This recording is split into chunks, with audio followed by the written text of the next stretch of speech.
What's up, everybody? Mr. Arrow HD here, and I keep saying Mr. I keep not meaning to say that. And we got more build it, drift it, kill it. And this time, instead of using the big truck, which I have just named Darth Vader as of 5 minutes ago, I'm using this little, plucky little Honda Civic. I think it's a 93. I'm probably wrong. 1.5 liter. Nothing. And the whole point of this series is to get me to try different cars that I haven't used yet, or I haven't quote-unquote perfected the tune on, and to maybe inspire you guys to go out there and try something a little different. And if you don't even have four, to kind of show you that it doesn't have to be a very serious game. Like, look at me. There's these guys in here drifting 900 horsepower cars. I'm sitting here in a fucking toaster oven kicking their asses. So, about the car itself, it actually surprised me how well the car did. You know, I didn't notice that the weight had gone up going from front wheel drive because it was like 1,900 pounds and then it went up to about 2,500 pounds by putting it in rear drive. I was like, oh, shit, right? I didn't notice. So the car does have a lack of power, but that's kind of what adds to the fun of it. You kind of have to, if you want to do anything good with this car, you have to stay on the gas. And not use the handbrake as much. You see I'm trying to do the feint maneuver, which is, you know, you turn outside and then shift your weight. I'll do that in another episode of how to drift. But, yeah, this car is a lot of fun, and I'm definitely, just like my truck, going to be using it a lot more in my spare time. I think I finished second or third in this lobby. The people who beat me was somebody using an overpowered, and I don't mean overpowered like the Call of Duty overpowered. I don't mean like, wow, he's really good, or that this car is too good overpowered. I mean, there's no need for the amount of horsepower that's in the car overpowered. Like, there's too much power. Because that car you can do, it definitely had more than 650 horsepower. Probably had race tires on it. It was almost R3 class, and there was somebody with almost an R2 Supra. And that was the only two people that beat me, and I was using a barely A-class fucking hatchback Civic.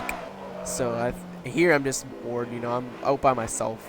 Since I'm kind of grip driving, I'm waiting for the guy in the Supra to catch up. And I really wish I would have had my mic in so I could hear what these guys are saying about me. Because, I don't know, I was tandeming with one of them at one point with the R33, which was pretty high PI too. And he was like, oh man, fucking Civic's right on me. I was like, yeah, eat my fucking Mugen VTAC wiener. But I like doing stuff like this, and I don't really like points drifting, so it doesn't really matter for me if I win or lose.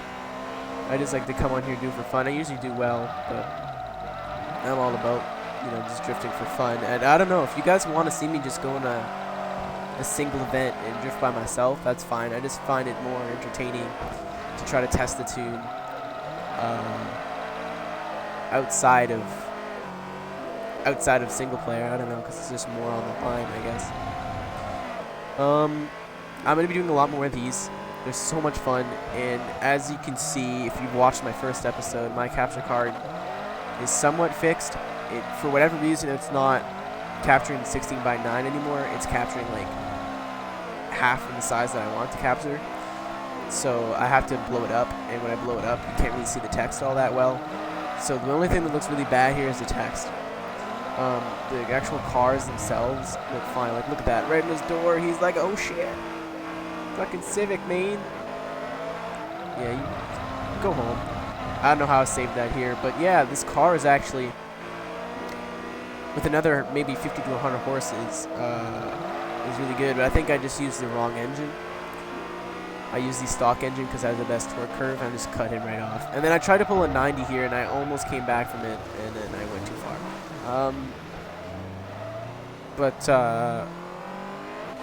Yeah, like I said, this car was a lot of fun, and I really don't regret, you know, picking it. And I'm probably just gonna adjust the tune a little bit more.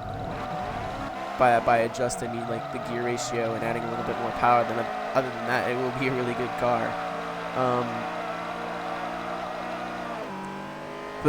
Yeah, And if you guys have this game, I urge you to go out and do something like this and just go out of your element. I know people down this game that have 4 cars in total. I have almost 250, 100 just over 100 of them are all tuned for drifting. Just because I get bored, I want to try something else. I want to try to do something different. Here is kind of cool. Like, I held the whole corner, and the guy in the Supra's on my ass. Like, oh, fucking. Okay, so to anybody who just drifts for points and watches my videos, or is thinking or planning on getting Forza and trying to learn how to drift, that's just, it's not fair, and it's not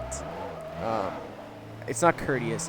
What everyone usually does is they do donuts and shit at the end, and they're not huge dick trees, and they don't fucking blow past everybody and finish the race. So the guy who isn't very good has his chance to finish the race. Anyways, my verdict on this car, I'm going to rate them all like 10 now. My verdict on this car was that as an effective drift car, it was about a 5 out of 10, but it was really fun, so I gave it an 8 out of 10. As you can see there, the specs for the car are about 300 horsepower, about 2,400 pounds, 2,500 pounds, and it was on sport tires, which was my mistake. But anyway, guys, thanks for watching. If you want to see me do a specific car, leave it down in the comments below, rear-wheel drive only, and I will see you next time. Peace.